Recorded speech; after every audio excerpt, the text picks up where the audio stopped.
Welcome to the International Conference of Secular Alcoholics Anonymous from Toronto, Canada, August 24th to August 26th, 2018. So you'll notice that before lunch, we did not start with grace. But I would still like to thank all the servers and the chefs and everybody. I hope you can hear us. Put a round of applause for lunch. Thank you.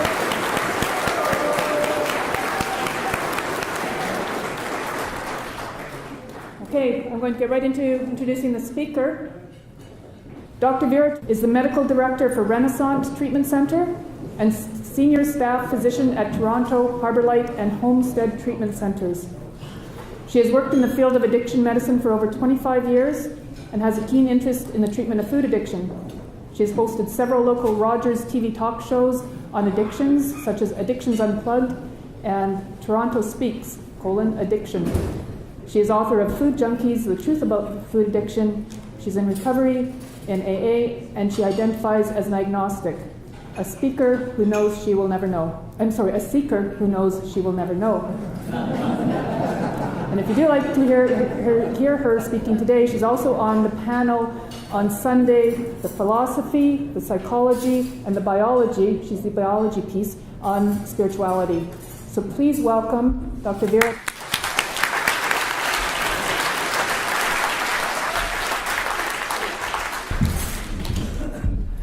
Thank you, Diane. And hello, everybody. I'm Vera. I'm an agnostic alcoholic. First of all, I'm going to give you my credentials. I've been in AA, well, put it this way. My sobriety date is September 21st, 2008, which means that in a month from now, I will be 10 years.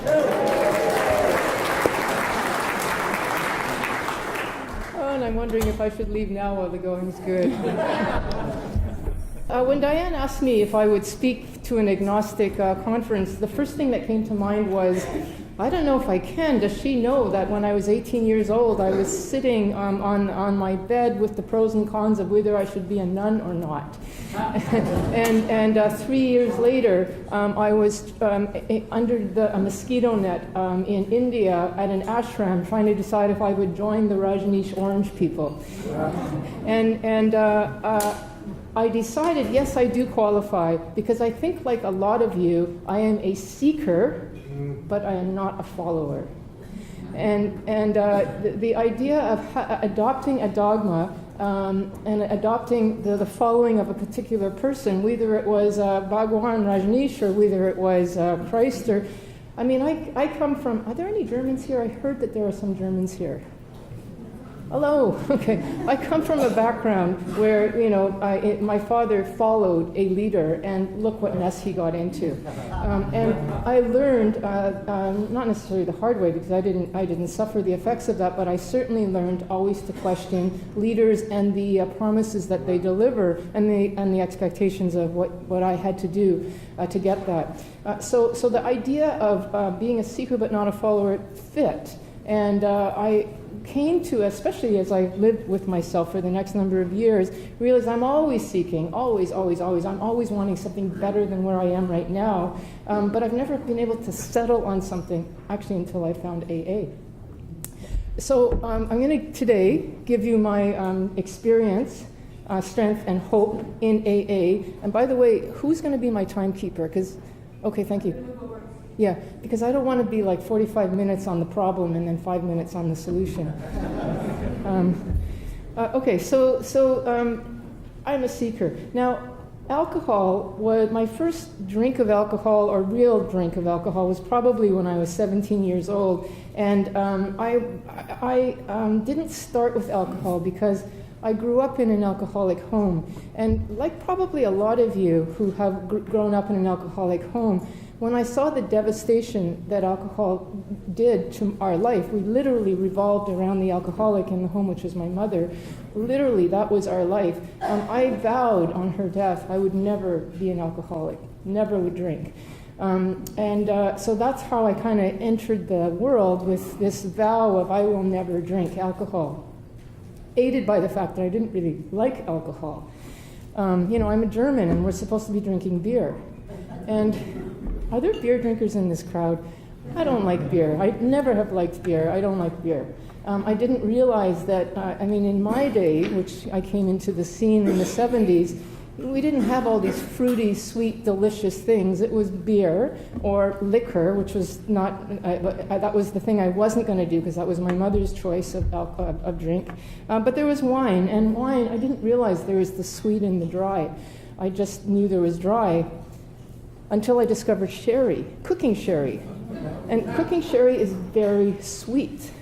And it's also, I remember when I bought my first bottle, I looked at the bottom of it and the percentage was really high. Like, normally wine is like 13%, and this was like 19%, something like that. And it was really cheap. Most bottles of wine at that time were 10, 12 bucks, and this was like $6. So to me, it was a no-brainer to drink that stuff. And it was so nauseous, provoking, that I thought, okay, this is why I don't want to drink alcohol. So I'm just going to take a slight segue, and I'm going to ask you to use the inclusion part of your process here about the first substance that I started with. So this is the 1970s, and the rage at that time was LSD, and I was an acid head. So I don't know if you guys remember, those of you who are my age or older, you know, the big platform boots and the plaid jacket and the music, Hawkwind and Uriah Heep and all, you know, all those kinds of things. I mean, it was a lifestyle. It wasn't just a drug, and I loved that stuff because it took me out and into some kind of other world, because I was always seeking another world until it, you know, nothing is for free in this world. And what ended up happening was, after almost a year of regular use, because I was a head, that was my identity and my friend's identity. What happened then was, I'm a reader, I love to read. And you know, you get those purple microdots and the trails and the red and the blue things. And that's fine when you're trying to get high, but even when I was reading and I was sober. And I thought, as the lines are kind of jiggling around back and forth, I better actually stop this. And so I'm around, I'd already had the sherry experience, but I'm around 18 and a half, almost 19. Alcohol is now available to me. And not only was I doing the acid head thing, but I had accumulated a bunch of friends who were in that world. And I was probably the only one at that point who was a real reader and wanted to go to the university. And I couldn't see, they wouldn't, you know, when you're the one that has the place, all of a sudden it's your couch that everybody wants. And I couldn't see going to university having a couch full of people who were still doing whatever they were doing. So I closed off that world abruptly and adopted alcohol. As long as it wasn't liquor, I discovered that you could get sweet wine, not sherry, but sweet. So for those Germans in the crowd, there's something called Liebfraumilch or something. It's the sweet wine. It's still pretty gross, but it worked. And you know, now I understand more about the biology of addiction and the predisposition and whatnot. My mother, when she drank, was a very aggressive drinker. She died actually when I was 14 from the effects of alcohol. And as I said, somehow I forgot that vow at the particular time when I picked up again. But I recognized in myself, as I started to drink, that my drinking was also violent, aggressive, nasty. It made me a person that I wasn't, even from the get-go. And the idea of just drinking a little bit, of course, all of you, I don't need to tell you, was like, why would you do that? Especially the stuff I don't really like anyway. But I wanted to get to that other place. And what I found with alcohol, which is probably a lot of people's experience at the beginning, is that those first few drinks made me quiet, settled me down so that I could actually enjoy the moment, because otherwise I'm all over the place. You know, I don't like this moment. Where can I go? It actually helped me ground me, and that's fine. But then, of course, I'd want to keep drinking because I want that feeling to keep going, and I want to actually accumulate a little bit of it so that when it runs out, I'm still in that place. You kind of try to figure this out. But it doesn't work that way. I just got drunker and more mean. And then I started to enjoy the meanness, and enjoy the meanness in a way that it still puzzles me today. But I am convinced that people who get into the whole self-destructive piece, which is what my mother did. And I got to say, as much as I loved my mother and knew that that was the wrong thing to do, the fact that she did it made it okay. And the fact that she, it somehow made it somehow okay to do, even though I knew it was not the right thing to do, and I knew where it was going to go. But anyway, I got into the whole cutting and burning, and I loved to write these horrible things. I don't know if those of you who know Sylvia Plath, but one of my favorite phrases was, "Dying is an art. I do it exceptionally well." So I got really into that. There was another point when I don't know, I just thought I was very clever. I was in a university room. You rent rooms in the, whatever it's called, right by the university. And I took my black magic marker pen and wrote on top, "Nietzsche's God is dead." And I just thought that was so clever of me. What I didn't realize is every time I wake up, I see this, "God is dead." And it's depressing. Just to constantly see something as dead. And so, anyway, I got into that. And it wasn't really, well, I'll get to that in a second. I essentially became a person I didn't want to become. And one of the stories that I want to give, because it's really pertinent to me later, is that I always, as a child, wanted a dog. And I couldn't have a dog because we had such a crazy life with my mother. We're always moving, and there's always something happening, and there's just, you're going to get the dog, and then the dog didn't happen. So here I am at 17 and a half, 18 years old, living behind a store, and it's my place, and the guys are coming over to play guitar, blues and alcohol, delicious. And I couldn't play, but it sounded good after a few drinks. So I wanted this dog, and I got a dog. Now, I've never had a dog before, and I had no idea how to treat a dog, how to train a dog. And, I thought if the dog obviously has to go to the bathroom, and I'll just take it out and it'll pee. Of course, it doesn't happen that way. I would take it out and it wouldn't pee, and then I would bring it in and it would pee inside.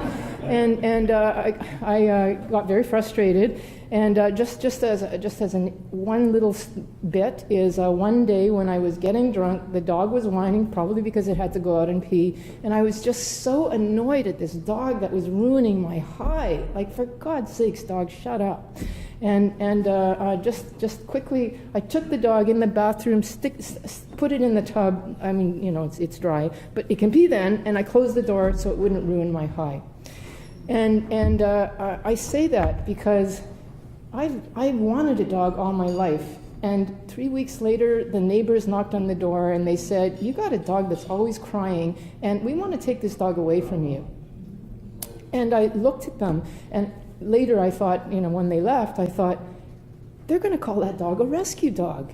Me, creating a dog that's a rescue dog. That's ridiculous. I remembered that next morning when I took the dog out of the bathroom, here's something that I wanted all my life, and all it did as soon as it saw me was run to the edge of the wall to get away from me.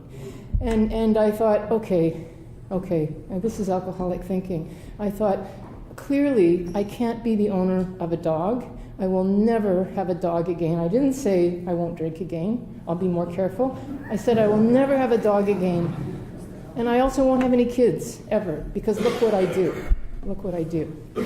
So it's like I kind of knew there was something about my voracious appetite and self-destructive tendencies, and the fact that I didn't care when I was high about whatever was happening around me, including a dog that I loved, or thought I loved. So I basically became a person I didn't want to be.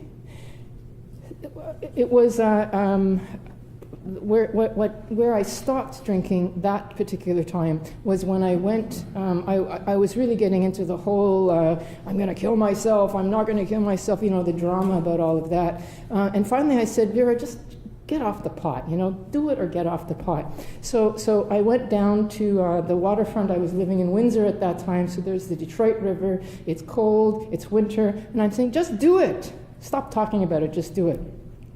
And I realized at that moment that I wanted to kill myself, but I didn't want to die. Did not want to die. Okay, all right, stop.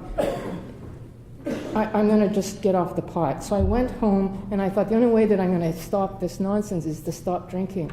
So I decided to stop drinking. So now I'm going to ask all of you to put on your alcoholic memory hats. You know that when we do anything, it has to be with drama, it has to be with flair. The idea of just stopping and then what do I do next was, are you kidding? I don't know what to do next. So I'm going to stop hard and intense. And don't forget I'm German, we are intense. And we like things to be just right. So I got out my schedule of I wasn't going to just stop drinking alcohol. I was going to stop all my bad habits except for smoking cigarettes. I still did that for a while.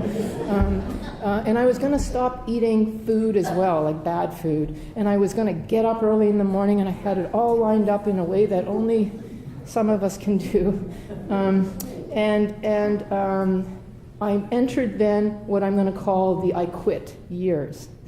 So for those of you who don't want to hear anything other than alcohol, just think of this as the non-alcohol years. How did I live without alcohol and without a program? This is how I did it.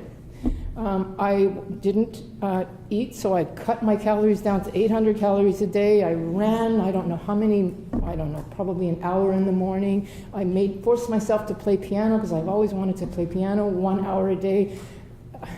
Really. Everything was structured. And how long can you do that? Because it had to be intense and it had to be dramatic. I started to fall apart, and then I said, okay, stop doing this. It's not working. Just don't drink. And, when you're not doing the intense thing, quitting means quit for a while and then you have a little bit. And quit for a while and then you have a little bit. So you're sort of quitting, but not really. What I did first is I thought I have to just let myself eat whatever I want. And I fell into the thing that I like to talk about a lot, which is an obsession with food. And to me, I see this as the very same phenomena, because by the time I quit drinking, I was, extremely self-destructive. It was a violent kind of, I'm just going to do this and I don't care what anybody thinks. I just want to, I don't know where I wanted to go, but it had to be somewhere other than where I was in that moment. And with a vengeance. And that's how I started to eat, with a vengeance. Before I drank alcohol, in my early years, a lot of people will talk about how they used to eat a lot of food. I don't think I did. I mean, yes, there was a Halloween when I was 13 years old, older than most people that were out there, taller than most of the kids, no outfit on, going late at night where the people didn't, and they open the door and they say, aren't you supposed to wear a costume? Lady, just give me the stuff, and I know you got a lot. Because it's 11 o'clock at night and you want to get rid of it, here I am. So I knew that I liked this stuff, but I didn't, I ate it and that was the end of it. It wasn't like an obsession. But after, when I picked up the food that time, it became an obsession. And the more I tried to stop, the more obsessed I became. I can only describe it like quicksand. The more you try to get out, the more it sucks you back. I was appalled at how much real estate any addiction can take in your mind.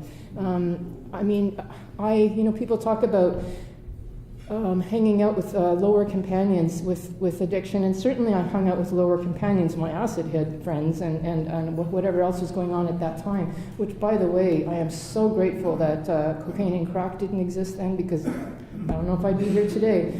But basically the stuff that existed was pretty benign, and you needed a guy to get it.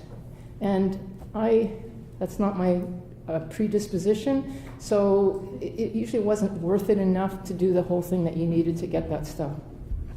Anyway, food, well, you just buy it at the counter, no problem. And the obsession, it was like I said, quicksand. And another analogy that I like to use, especially when I left, I moved to London. This is the generation where we all went overseas for a year before we continued university or something. I don't know what people do now, but that's what we did then. And I was going to start in England and then over to India. And, you know, I thought I'll be going into hostels and I'll be hitchhiking and I'll be so busy that I won't be able to think about drinking or food. That's not what happened, though. I ended up being in the place that I was staying. We were put in a hostel where there was one other person, and mainly thinking, how can I eat this food without that person noticing, because the way I'm eating is pretty embarrassing. So it felt like a hornet's nest of, have you got room in your stomach? Have some more. Can you go out and run now that you feel a bit better? And then you can have more. Have some more. And it would be like these zings and zings and zings. And I remember thinking once, if I can just sit at the table with quiet, no thoughts, I will be amazed, because I did not know how to get there, how to feel that way again. So the geographical cure I knew didn't work. So the part of the quit years started with food. I came back to Canada, resolving myself to I'll just have to eat, and then had this experience of obsession with food like I had never had before. And then I found that just accept who I am. I'm this person who's always wanting something. And if I can have this something, I'm always going to want more. I know that you guys can relate to this. I just accepted that. I didn't know about the program, that there could be another way. I didn't know about that. I really didn't. I did have a friend, mind you, who went to AA. She was part of my acid head crowd. And she got into AA and invited me to her first year medallion. And I remember going thinking, oh, not bad. But, you know, I was in my quit, the intense, the Germanic, I'm going to quit with a vengeance. And there they were laughing and eating cake and having a good time. And I just remember thinking, that's not going to work. It's not going to work because you got to be serious about this. And you're eating cake. It's come on. And I just, if I can just say, when I came into the program, which is when I was 50, 10 years ago, she had 30 years of sobriety, and I had 1 day. So there you go. You're not always right, Vera. Even when you think you are, and it's when you think you are right that you're usually wrong. Okay, so I'd heard about AA, but it wasn't really an option for me, especially because at that time I'm already getting into my profession, and in my profession I gradually more and more started working in the field because you guys are my peeps, and I didn't really care about the high blood pressures and the diabetes and the whatnot unless there was alcohol involved in your story. And, you know, the books that I read, I didn't want to read the mystery unless it was an alcoholic detective or an alcoholic perpetrator. So, I mean, because that's where I was getting my community, essentially. But I didn't see the community at that point because there's this desk in front of me, and it is very easy to say, that's your problem and not mine. I don't know how. I guess we call it denial. I knew there was something about me, but I didn't say, that's addiction. Hey, that's addiction. I just knew it was something weird about Vera, and nothing I was going to talk about. So I didn't really have that as a solution. So what I figured out, and I did this for the next 20 years, is I figured out this is who I am, but if I have a little bit of this, and a little bit of that, and a little bit of this, it all adds up to the voracious hunger, but it doesn't look like it. So who do we not know who's a sophisticated drinker out there who doesn't have 3 or 4 double-doubles in a night? That's fine. But, you know, they don't know that I'm also having 3 or 4 binge purge sessions, because I'm not going to say, hey, excuse me, I can go downstairs. But that's what's happening too. And, you know, I'm doing a ton of ambitious things. Like I'm embarrassed to say how many diplomas I have. They don't hang up because it's just too embarrassing. So, you know, every time there was always something that I was striving for, because I'm a seeker. I'm always striving for something that's beyond what I have right now. So those were the years, the quit years, that led to when I was 50. Dianne, what's my time now? Oh, perfect, okay. So when I was 50, if I went to a doctor, they would have said depressed. Now, I don't like the word depression. It's depressing. The word is depressing. I want to claim the word melancholia. I was very melancholic. Very melancholic. I'm 50 years old, and what have I done? And I've done all this stuff, but what am I going to do now? And I don't want to get another wife. I don't want to get another house. There's nothing else I want. What am I going to do? I wanted to stop eating sugar because I was literally 100 pounds more than I am now. And what was left? Alcohol. And now I'm working in the field by now, and I know what alcohol will do. I know. But I didn't care because I was, and especially me, because I had this history of this violent voraciousness. But it was like, I don't care because this, not drinking, is worse than the drinking. Maybe, I don't know, but I don't like this. So I picked up a drink, and by that point in my quit cycles, I was at 4 years of no alcohol, and I had just quit sugar, and I didn't know what to do, so I picked up alcohol. That friend that had the 30 years, I think she had 25 years or whatever it was at that point, said, come to an AA meeting.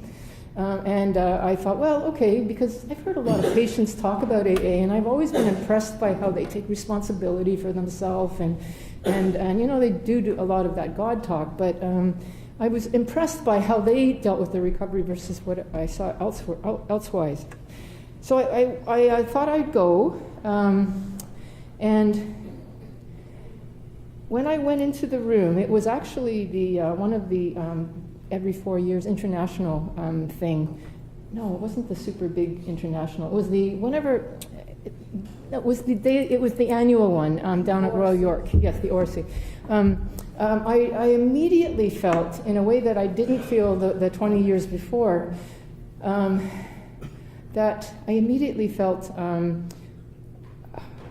well connected. I felt like. I felt relieved. I guess the word is relieved, because I had held on for so long, this sense of what we call a dry drunk for so long, trying to manage this thing. And maybe just the fact that there was somebody else there and they weren't a table away, they were sitting right beside me. It made all the difference for me to at least be willing to listen. It's like, oh my God, I feel so much relief. I didn't stop drinking until 6 months later, and my last drunk, the dog again, I thought this was funny. You know how we think things are funny when we're drunk? I really thought this was funny. I was in a car. I got out of the car. It was, you know, Roncesvalles, dark area, kind of fun, funky. I thought I was contributing to the fun. So I'm on this dark road, and I pretend I'm a dog on the road, and there's a car coming, and I'm thinking, I'm gonna play chicken with this dog. And then something, and a friend of mine behind me said, has she got a problem with alcohol?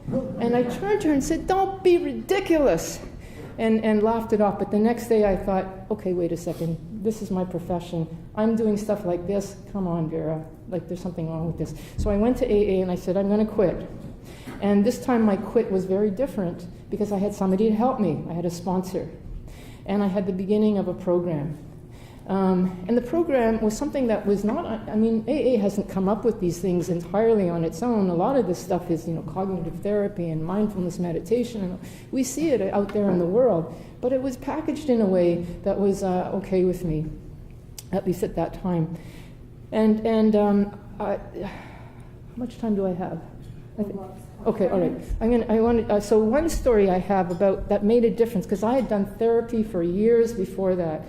And I don't know, the thing about therapy is I just ended up getting in this groove of, here's why I can't do the thing I'm supposed to do to make the problem better. It's because I got this problem with my history in the past and the alcoholic past and whatever else was happening. That's why I can't do these things. And that's where I got stuck, in I can't do these things.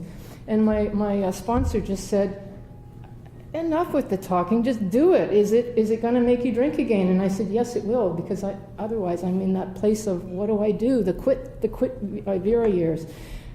Yes, it will. So I actually did those things. And one of the things is I had a friend, a teacher friend, who when I was in my early 20s, I mean, there I am just, cutting and slashing and drinking and stuff. And she was a English teacher. And I would go over to her house, and you couldn't do this now. People would be very suspicious.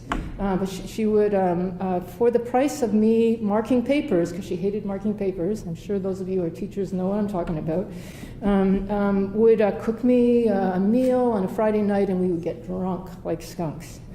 And now I think, whoa, that's kind of weird. But then it was like, wow, this person who's getting me drunk every weekend. And plus she showed me how to write the OSAP application and how to do a university thing. So anyway, I mean, I'm so grateful to her. But when she ended up running her car off the road because of her alcoholism, I was not there for her because I just saw that as, oh, she's got a problem. She was like that dog that had to pee. You're ruining my high. And one of my things in the program was to try to find her. Well, she had already died. She'd gone back to Sweden, and she died probably an alcoholic death. But I could help somebody like I was helped at that age. Now I am always keen, if I can, to help somebody who's willing to, do things like mark papers and whatever. They're willing to do whatever it is. I'm willing to help them. So the living amend. A couple of other stories I want to say that are really important to me. My mother had died of alcoholism, and I always thought, as I'm sure those of you who've had this experience, that there was something wrong with me. I wasn't appealing enough because she kept choosing the booze over me. To the point of her death, she kept choosing it. I didn't blame her. In fact, I wanted to emulate her, but I took it on myself. It was because of me, not because of the disease or not because of her. When I came into the meetings and heard people's stories, every once in a while we hear what we need to hear. Somebody would come up, an older woman would come up, and she would say, I'm sober now and in my amends. One thing I want to say is I want to make an amend to my children who I ignored, who I hurt, who I abused because of or neglected because of my alcohol. My mother's been dead for a long time, but I remember the first time I heard that was my mother speaking. And of course it's not my mother speaking, but it was a person who had the same experience as a mother, saying she loved her kid, saying, I'm sorry. And I remember when I was a kid, the last words my mother said to me was, I love you. I do. And I remember thinking, if I can just swear for a minute, warning, fuck your love, I don't need it. Sorry, that's how I felt. And I felt that way for many years.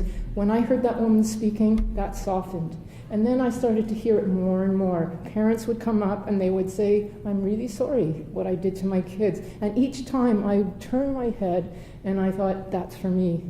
That's her telling me it's okay. And so now, here I am telling you this, and I speak with no nastiness about it. I feel sad, but I guess I could say I forgive her. Mostly, I don't feel unloved or unlovable or shamed about that. And that is huge, huge. That's what the program gave me. I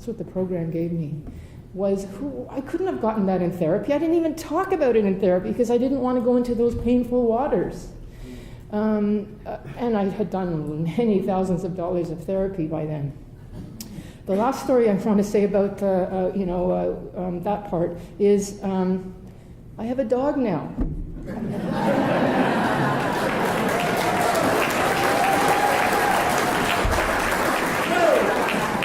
I love that dog to bits. If it has to go to the bathroom at 3 a.m. and it starts to whine, I get up and I'll do a small little curse like, really, you can't wait until 8? But I will pull on my boots if it's in the winter and I will take that dog out and I'll do it with a sense of almost like love that this thing needs me. I know what to do now. I mean, and I take her everywhere. I have that dog I've always wanted, right, Dianne? I would have her here, but I wasn't sure if you guys, if the hotel would allow that. And if they will, I'm bringing her tomorrow. Love that dog to bits, and I can trust myself with that dog. So where am I today? And okay, good. I want to say that I feel incredible gratitude for the 12-step program, incredible gratitude.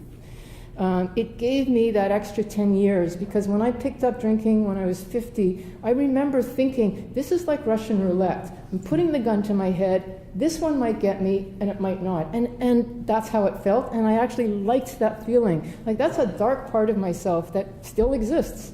Thankfully, it's, outside the realms of the rooms. The rooms keep me away from that, but it's there. Probably a little less because I've emptied out some of the crap, like the story about my mother, and hearing the forgiveness that could start to happen.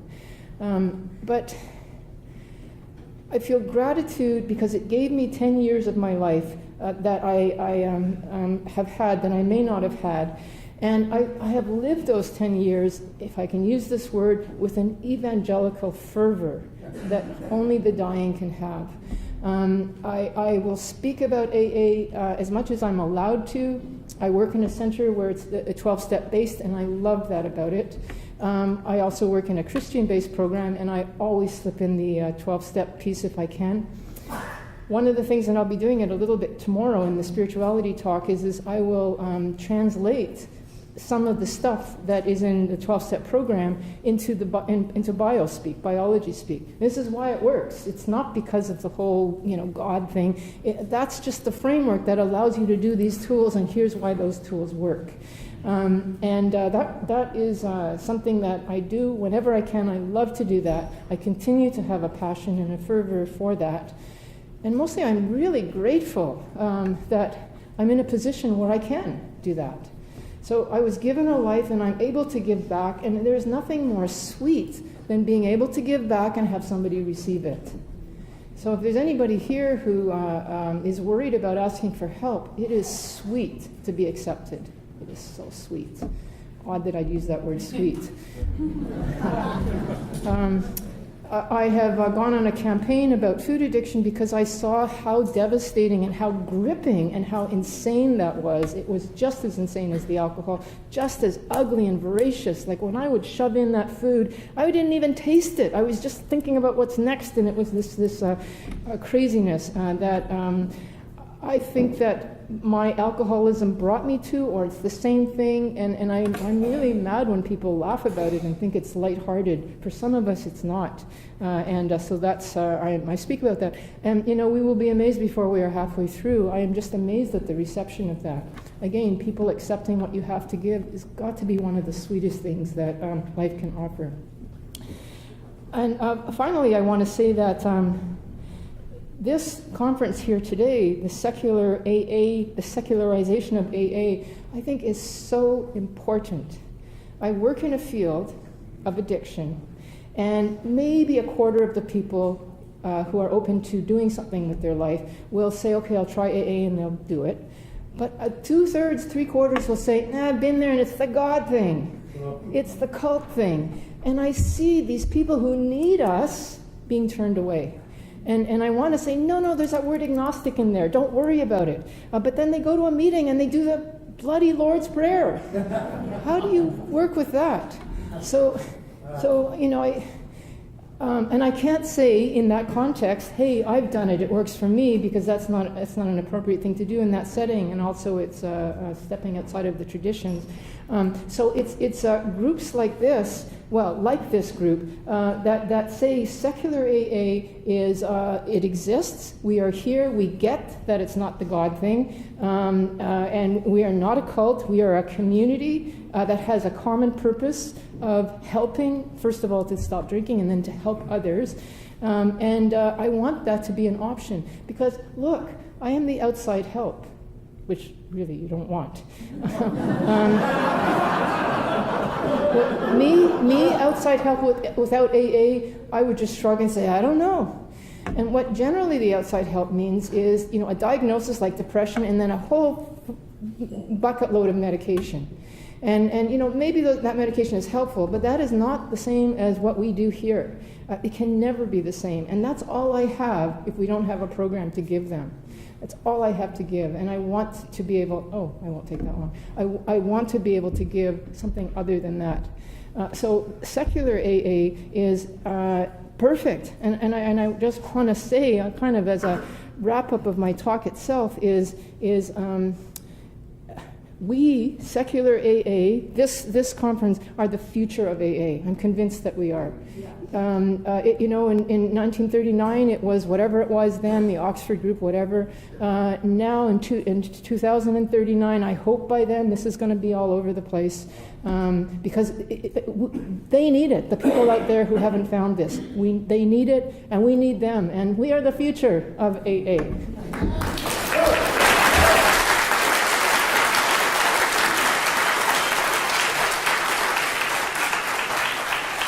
In closing, I just want to say one thing. That's the end of my story, but I just want to say one thing. I heard about secular AA agnostica, AA agnostics through Dennis D. And today, I'm here, but you probably know that he passed away, in his memorial. He was a regular, feisty man fighting for agnostics. It's his memorial. So I'm just going to say in memory to him, thank you, Dennis, because you let me know that when we are doing that stupid Lord's Prayer, I can step out. I don't have to be in the circle then. Because he would feistily not do that. And just one little story. I know it's not a memorial, but I'm going to say it anyway. I remember one of the things that was charming with him is, he was such a feisty guy, but still very open-minded. We went to those HD opera things, and he would go, I'm really a pig amongst the pearl. And I'd say, come on, Dennis, come on anyway. And he'd go until finally he was too sick to go. And, it's the open-mindedness that got to me, and I, just as a closing, to say thank you, Dennis, and for all of you to having this program.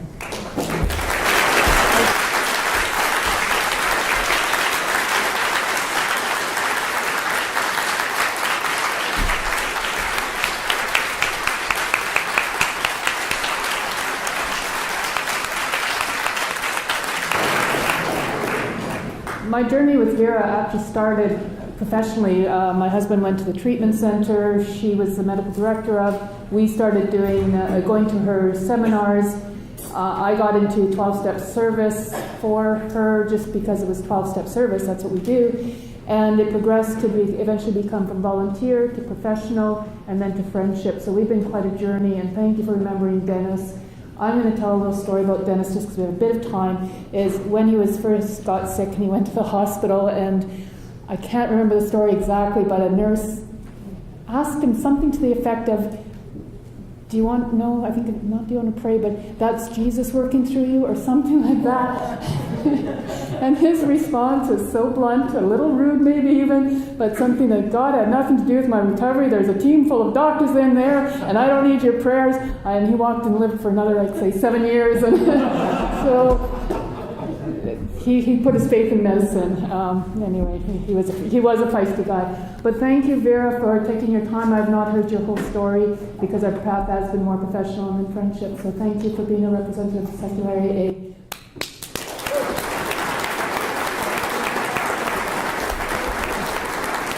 And take your time getting to the next session. This talk was recorded at the Toronto Marriott Eaton Centre.